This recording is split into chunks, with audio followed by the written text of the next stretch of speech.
Hürmetli tыңдарман, сіздердің тыңдап отырғандарыңыз Сәпетей Мұхарабұлының келуі романының жалғасы. Деген қатарлы толып жатқан үгіттерді айтты. Қазақтың елбасылары мен ұлы кәрілері мұны естіп іштей: «Я Құдай, біздің де көз жасымызды көрген екен. Адуай есін қандар елді бекер осылай бастамаған екен. Алла жар болып, осы дүнгендердің көзі түзу болсын» деп іштей тілек тілеп қатты қуанышта болды. Бірақ істің соңы не боларын ешкімнің де болжауы қиын еді.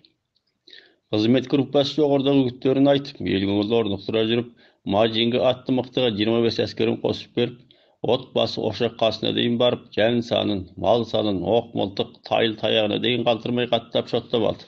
Бұл рет ел Гәнсу жеріндегідей жасырып тықпаламады. Осы тізімдіктен кейін тудыратын зардабын ешкімде кәперіне алған жоқ. Қызмет группасы тағы да Мафуканың нұсқауы бойынша Сақагөлінің шығысынан бір көнергіден бір екі шатыр тігіп мектеп ашып, үгіттің күшімен 50-дің үстінде ересек бала жинап, ислам діні сабағын және ханзу тілі сабағын өтті. Бұл рет бала жинап оқытуға басты түрткі болған өткен жылы 1938 жылы Адубай Үкірдай Чиннің қаласына барып Мафукаңға кезігіп Ваң мәнсәбін алған жолы Мафукаңның мына заман білім ғылым заманы.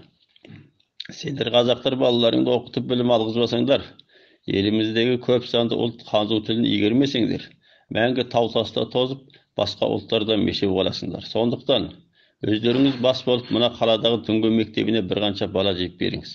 Олар осы мектептен діннен, ханзу тілінен сабақ алып бірнеше жылда екі жақтылы оқымысты болып шыға келеді. Мына біз дүнгендерді көрмейсіздер ме? Ханзудың тілін сөйлеп, жазуын жазамыз. Мұның біздің дінімізге тигізген ешқандай ықпалы жоқ. Ханзумен де бата соғысып, ол не ғылым игерсе, біз де соны игеріп келеміз.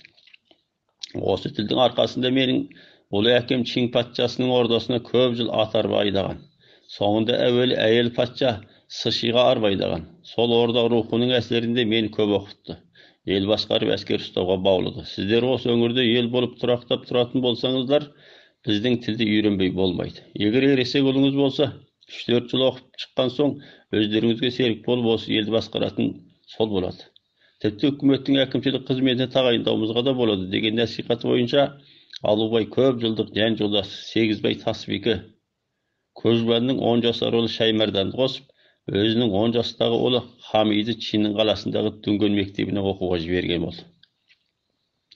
Сол кездегі көшпелі қазақ халқы үшін мектеп ашып, бала тәрбиелеу аса ұлағат іс еді. Бірақ мұны аз санды ашық ойлы елбасылардан басқа көп санды қазақ түсіне бермейтін. Шындығында дәл осы кезде бала оқыту жөнінде Мафукаңның басты мақсаты қазақтың ұрпағын тәрбиелеп қарық қылу емес, қайта баласын қолда ұстап, ата-анасын торықтыру еді.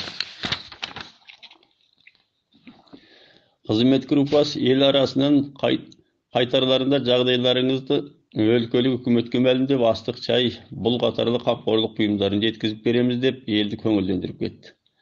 Іс жүзінде кейін бір түйір дән, бір суыртпа қиық бұл да берген жоқ. Көмек бергенді қойып, осы жылдың аяғында елге алдымен азынаулақ парықты қарыз ақша таратып, оның атын көмек ақша деп атады. Бір айдан соң 1940 жылы қаңтарда ойбай Жапонға қарсы соғыстың алдыңғы шебіндегі қосындарға ат көлік керек болды.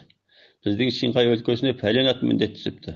Қазір ақшаның бодауына ат көлік жиылатын болды деп байбалам салды. Ел ішіне әскер бастап, қос мажора қайта түсіп, өз қармағындағы 1500-ге жуық түтіннен кездеп отырып, 1000 атты сыпырып алды. Бұл рет ат жинауға әр жердегі рубасыларда белсенді позиция ұстап, бірде-бір азаматты алмашылардың бетінен қаратпады. Бұлай болатыны, жүрген жеріміздің бәрінде үкіметпен алысып қадірімізді кетіре бермейік. Мачуджи басқарған үкіметтің бетінен алып, көңілінде сызат қалдырсақ, маяк шөбізге жақсы болмас деген күмәнді ойдың жетегінде еді. Ал Мафукаңның ат жиюдағы мақсаты біріншіден Алтай, Баркөл қатарлы жерлерден келген сайгүліктердің сапалылығы Мафукаңның көзіне шоқтай басылды. Шинхай Чизаң үстіртінің жылқыларына қарағанда Чинжаң жылқысы расында арғымақтай еді. Сондықтан жақсы атты көптеп жиып, атты әскер қосынын молайту Мафукаңның көкейтесті мақсат еді.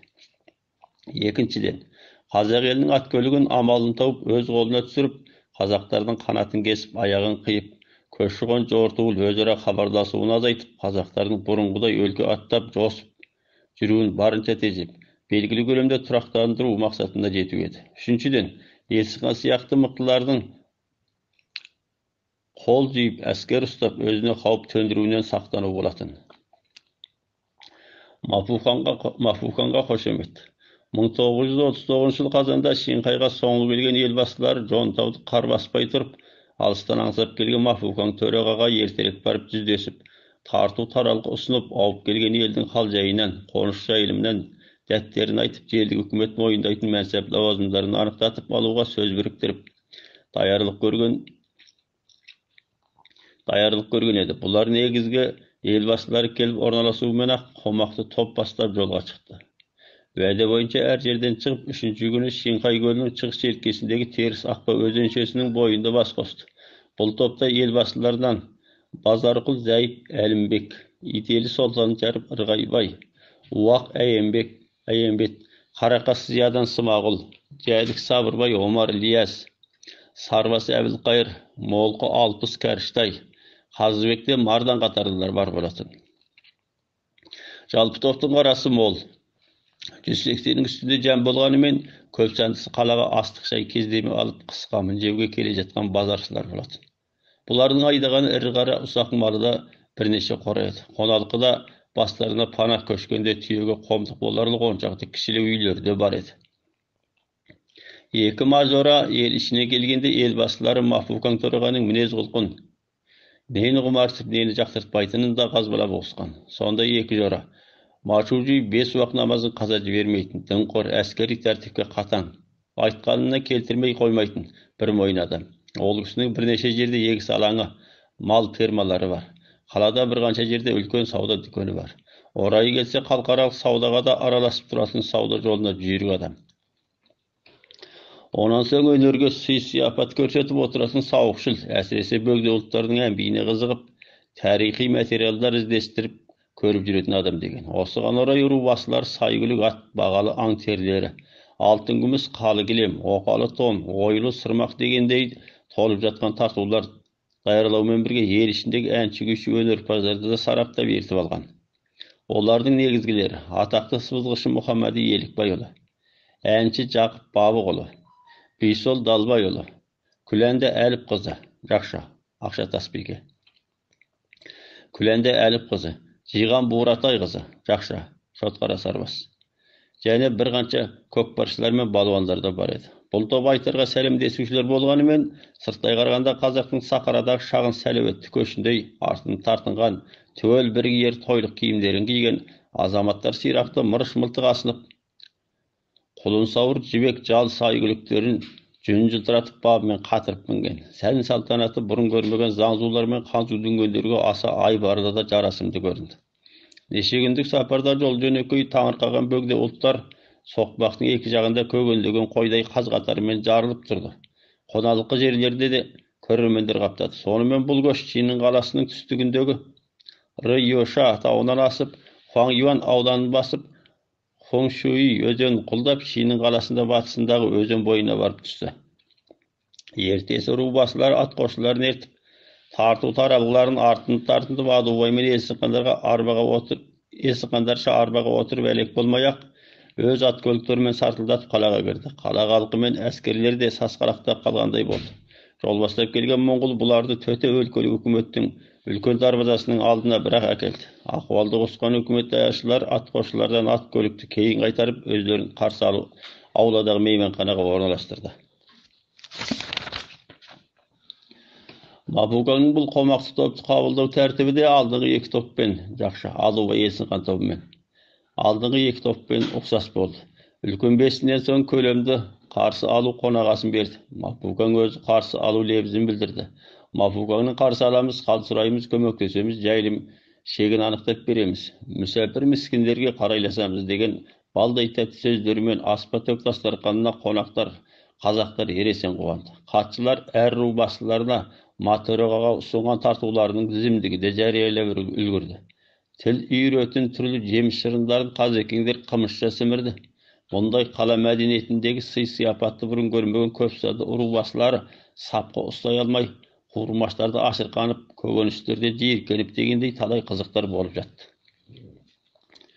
Konagasynyň soňundan ala Soltan Çerip daýjy orundan turup, "Mertebeli töraga, biz bolsak köşbeli Sakara galypyz. Qala medeniyetine çorqaqlık yerimiz köp keşiriniz. Biz sonau Çinjanның байтақ даласына қарармандай қазақ ортасына сыймай осында келгенбіз жоқ. Шыңдуван деген желекпе сырттан орыспен бірлесіп, елбасылар мен молда қожа байларды аластап, алмасалықты көбейтті. Қазақтан жандай шаптар жетістіріп, өз етін өзіне жылғызып, ұлттарды жауластырып, Сахарада бейбіт жатқан елді қан сыйғызды. Бәрінен де батыстан шыққан қызыл орыстар Қазақстандағы сіләм діні қандастарымыздың дінін жойып, ұлттық тілін кесіп, мал-мүлкін ортақтастырып жатыпты. Сол елден Құдай жолында деп Құранын көтеріп, жан сауғалап қашып келген ағайындарымыз да осы ортада бар. Қылғысқасы басымызға осындай іс түскенде, шығыста өзіңіздей мұсылман патшасы бар деп естіп, әуелі асыл дініміз үшін, онан соң қастерлі жәніміз үшін, аспаннан түскен топқа, жерден бораған оққа қарамай, талай бейбаз қандастарымыздың қанын судай төгіп отырып, өзіңіздің кең қолтық жылы қойныңызға ілінгеніміз осы. Енді Алладан кейінгі мәртебелі иеміз өзіңізсіз. Ашсаңыз алақаныңызда, жұмсаңыз жұдырығыңызда боламыз. Әміріңізді екетпеуге қазақ атынан серт бере аламын. Бүгінгі кең пейіл молдастар қаныңызға шын ықыласпен көп алғыс айтамын. Жолдасыңыз қызыр болып мәртебеңіз өзе берсін. Басқа дәтімізді тағы да айта жатармыз. Көп атынан қояр бір талабым бар. Қазақ деген халық тау-таста көшіп қонып жүрсек те, той думаншыл, сауықшыл келеміз. Өзіңізге арнаған азнаулық ән күй сыйымыз да бар еді. Соны қалай тамашалайсыз? Қымбатты уақытыңызды шығарып, нөкерлеріңізге орналастырып қойсаңыз. Құлдық тақсыр өзіңізге деп Сұлтан Шәріп сөзін ақырластырып орнына отырды. Қонақ залының іші күбір-сыбыр болып дуылдап кетті. Жарайды, деп Машужи қос қолын көтеріп тынышталыңыздар дегендей ишарат білдірді. Зал іші тым-тырыс тыныштала қалды. Менің қазақ деген дін қандастарымды көріп отырғаным былтырдан бері ғана. Кітаптан көріп тарихтарыңызға көз жібергенім болмаса, ұлттық мәдениеттеріңізден хабарым жоқ. Шыңғысхан дүниені ат тұяғымен таптағанда сіздер атой салып алда болған екенсіздер. Жоңғарлар бүлік шығарып, Шыңғысханның аруағын қайта тірілтпек болғанда тағы сіздер арыстандай атылып, алдын тосып, өздерін ат тұяғымен таптаған екенсіздер. Мұндай түйенің қомында аттың жалында жасап, қолында ақ сүңгі найза ойнатқан батыр халық дүниеде аз кездеседі. Пейілдеріңізге көп рахмет. Осы бір-екі күн ішінде қалалық бақшада бірлескен сауық күнін ұйымдастырылсын. Сіздер асықпай қала көркін тамашалап, саудаларыңызды істеп саяхаттап қайтыңыздар, деді Машужи қарқылдап күліп. Осының ертесі қалалық баша алаңында шалқар түсте сауық басталды. Сауық алаңының төңірегіне қарулы әскерлер, ішіне қала сақшылары орналасып амандықты қорғады. Шағын сахананың алдында Машужи бастаған өлке мәнсептілері, әскери мәнсептілер, оның артынан екі жағына сап-саралы әскери қосындар, оның сыртынан жай бұқаралар орналастырылды. Алдымен Шыңқайға ауып келген қазақтарды қарсы алу сөзін сөйленіп, онан өлкөлік ойын-сауық үйірмесі бір қанша концерт қойылды. Оның сөзін ұғып жатқан Қазекең жоқ. Қазақтарға кезек келгенде Бейсол мен Жақып сонау алыс ауылда әнін асқақтата шырқады. Бұл әннің бірде асқақ, бірде мұңлы әуен тыңдармандардың құлақ құрышын қандырып, дүркін-дүркін қызу шапалақ қақтырды. Рубасылары мен басқа қазақ қандастардың да туы көтеріліп қалды. Осы жиынның басы қасында болған өргерейгі аты таныс атақты сыбызғышы Елікбайдың кіші ұлы Қошанай кезінде бұлай деп кеңес шерткен. Жиын Чиннің қалалық бақшада өткізілді. Мапуқан қазақтарды қарсы алу сөзін сөйледі. Сол жиын алаңында әншілеріміз Бейсол мен Жақып сонау алыс ауылдан орындады. Ән аяқтай салысымен ақ ел басылары енді осы әнді әйелдер орындап берсе деп талап қойғандықтан сол топтың ішінен Күләнді Әліп қызы мен Жиған Буратай қызы әнді қайталай орындады. Жақша. Жиған Буратай қызы жасынан домбыра шертіп, гармон тарта білетін адам еді. Қайталай орындады. Жиын бір жұмаға созылды. Ойын-сауық үйірмесіндегі Уаң атты біреу сонау алыс ауылда әнін қайта-қайта айтқызып әуенін алды. Фатепон табағына алдырып, жақша, әсілі дыбыс алғыш болу керек. Фатепон табағына алдырып өзімізге қайта қойып берді. 5 күннен кейін Шыңқай өлкелік ойын-сауық үйірмесі сонау алыс ауылданың ән әуенін өзгертпей өзімізге қанзуша қайта орындап берді дейді. Осыдан кейін тағы талай күй шертіліп, халық әндер шырқалып, қазу, дүнген, заңзу ұлттарының ойындары қойылып, соңында жиын алаңы өзен бойына жеткеліп, ол жерде қазақтар қызғуар салып, Көкпар тартып басқа ұлт балуандармен арысқа түсіп, әскерлермен нысана жарысына түсіп, дегендей толық бір күн сауық болды. Бір реткі сауық қазақтар үшін, қаладағы жай бұқара үшін табылмас қызық. Өзара түсінісудің жақсы орайы еді. Алайда Мапукаң бас болған үкімет адамдары үшін батыс көшпелі ұлттардың мәдениетін, тұрмыс салт, идеологиялық, психологиялық өресі мен құбылыстарын, ат үсті өнерлері мен құрал жабдықты игеру өнерлерін байқау басты мақсаттар еді. Олар ауыз жүзінде сырлай сөйлеп, көлкөктегенімен шын мәнінде қандай мәміле жасап, қалай баға берді, ол қазақтар үшін беймәлім болды. Осы бірнеше күнде Мапукаң екі рет арнаулы жиын ашып, қазақ елбасыларының дәтін тыңдап көмейін тартты.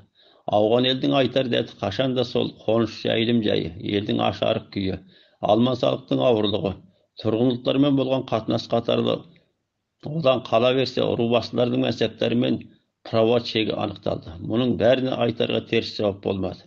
Бәрін де біртіндеп шешетін болды. Елді көмек беріп, қарқ қылатын да болды. Өлке бастықтарының көбі мұсылман болғандықтан Құдай құрансыз сөз сөйлемейді. Бәрінің де осы пиғылдары қазақтарды өзіне тартты.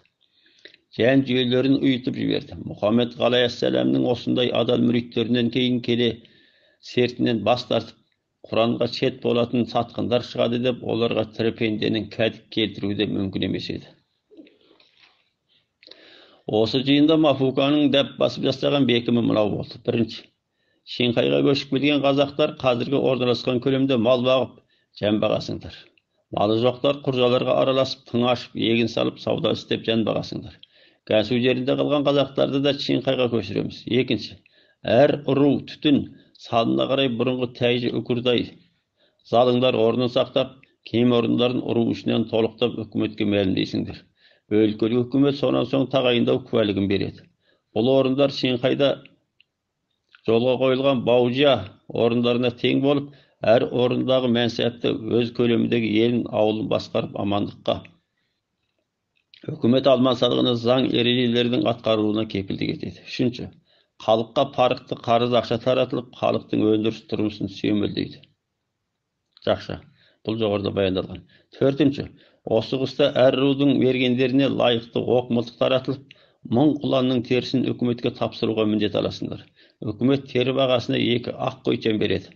Бұл Жапонға қарсы соғыстың алдыңғы шебіндегі атты әскердің ер тұрманына істетіледі. Еті өздеріңде азық болады. Бесінші, ел арасындағы ұрлық зорлықты, атыс шабысты тоқтатып, ел көңілді орнықтырып, орта амандығын сақтауға рубасылар кепіл боласыңдар. Алтыншы, елдің жиі жеріне мектеп ашып бала оқытасыңдар. Қаладағы мектепке рубасылар бас болып бала бересіңдер, деді. 1939 жыл қазан айының аяқ шені.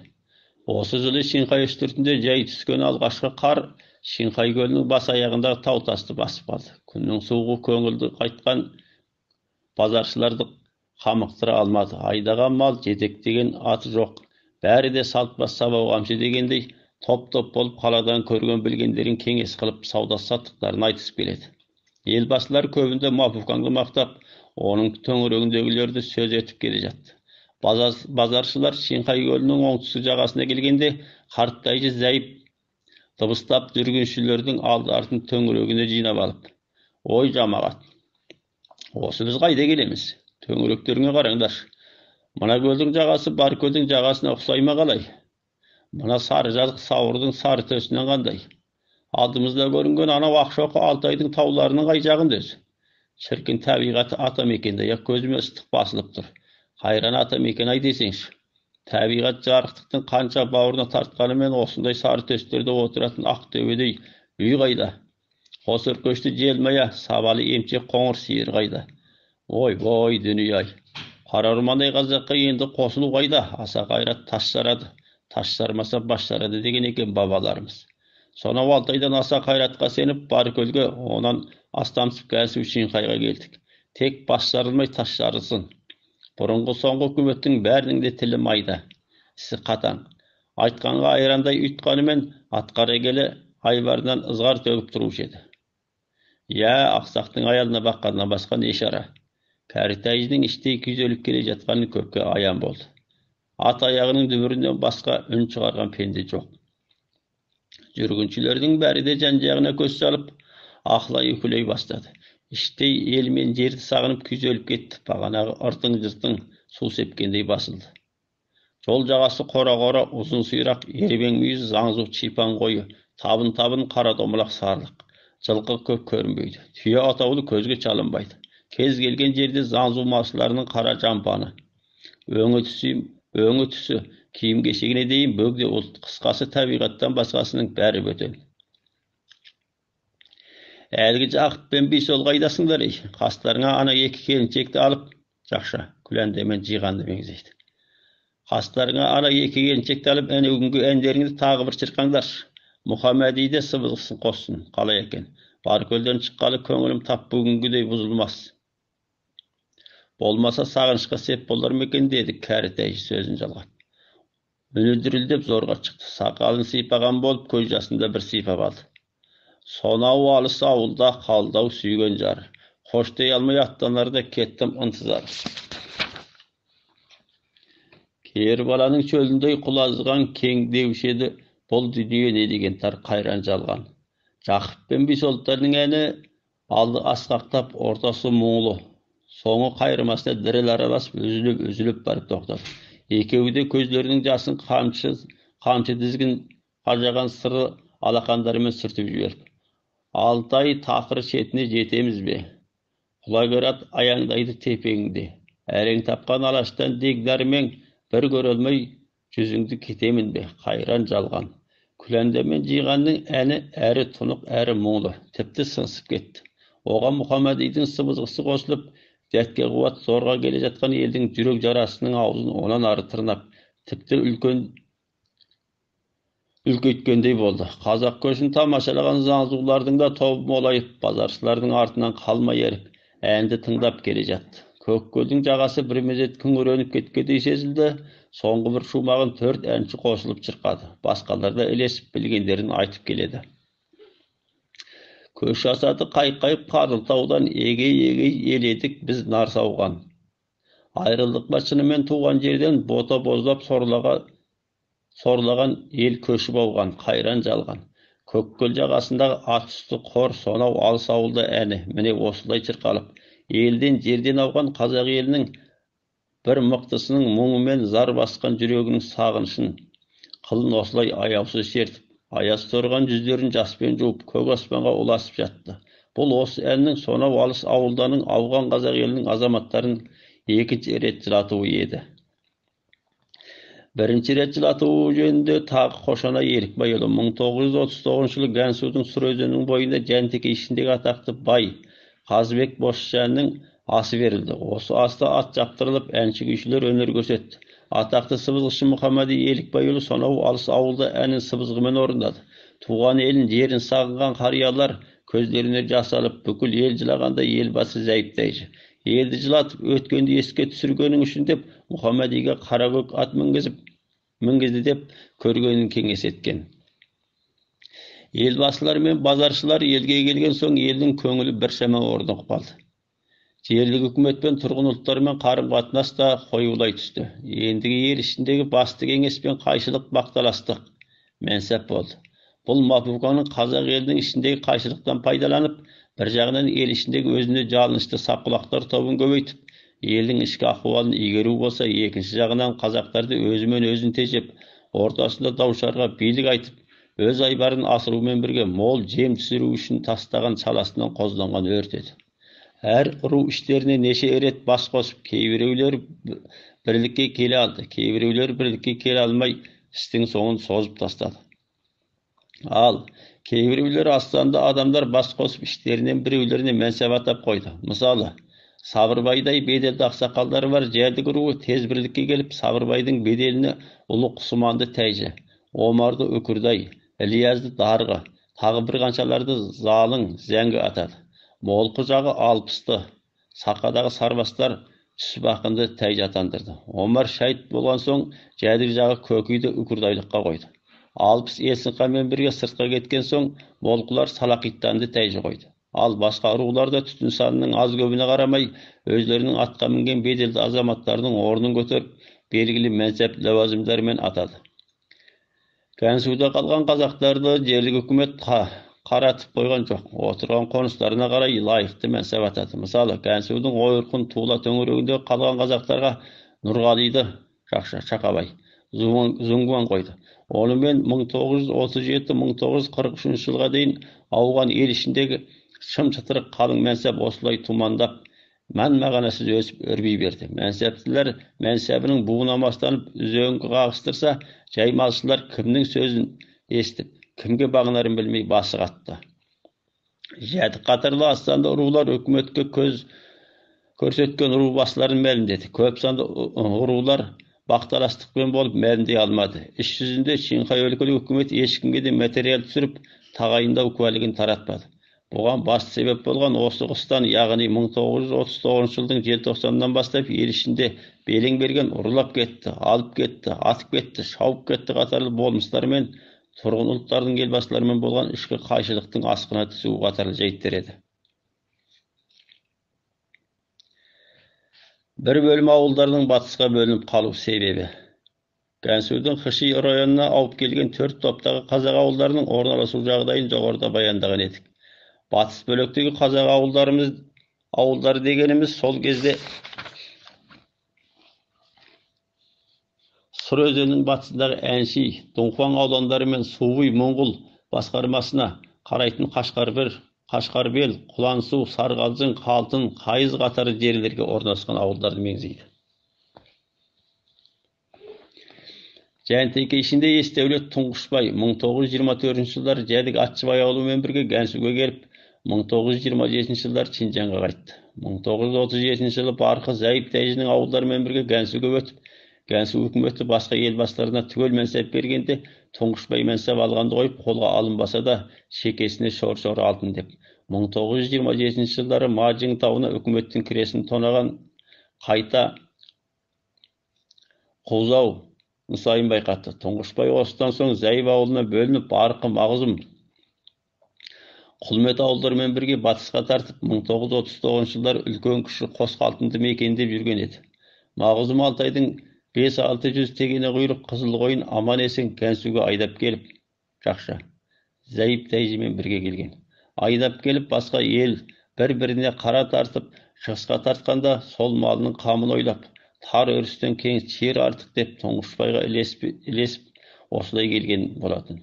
Ал Найман Құсайын тәйжі 1931-1932 жылдар ұлттық әскер бастап Шыңғысайдың қолбасшылығында Мажұңға қарсы соғыстың алдыңғы шебінде атой салып, еңбек көрсеткені себепті 1934 жылы Шыңғысай жеке дара билеп төстеуші болғаннан кейін шақырып ашқан бүкіл Шинжаң уәкілдер құрылтайдан қатысып, Шығыс Шинжаң Найман тәйжі сындық мәнсап алған. Бірақ кейін келе Шыңғысай сыртта Қызыл Орыспен іште Компартиямен бірлесіп, жаңа ұрандарды ортаға қойғаны себепті ислам дінінен екі атаға ғана жалғасқан мәнсаппен дәулеттен айырылып қалудан қорқып, әскерін бастап қаша көшіп Баркөлге келіп, кейін Абай, Әнуарларды ықтай жалдап, өзіндік қолғабыстарды істеген. Мысалы, Жәдік Құдабайды алдап, Меркіт Қасым Батырды қолға алысқан. 1938 жыл жазда Қаптықтағы елге уәкілге барып, 18 арысты арбап қолға алысқаны. Қысқасы, қазаққа жау болған Шыңғысай абайлармен жақсы өткен адам. Сол себепті Құсайынды Есін хан, Зайып, Әйембет қатарлы азулы елбасылармен Қасым сияқты жау жүрек батырлар намыстан жұрдай өкшелі сайтан деп жақтыртпайтын. Әсіресе Есін хан елден ерек жек көретін. Осындай себептерден Құсайын өзіне қарасты аз ауылды бастап, іргесін ұру бастықтарының топталған ортасынан Қасымнан алыс салып, Шаушың, үлкен кіші Күңша, Қашқарбел, Құлансу қатарлы жерлерде аялдап қалған. Шақабай Қам Құсайынмен ата жолдас болып, Құсайынды жағалап қалған адам. Молқының биі Салақиттан ауыл басы Алтынбай елін бастап, Шарғалжың аңғарына түсіп, Моңғолдың Шарғалжың Тоқайының биі Габызыңмен үйір айқас болып тұрақтап қалды.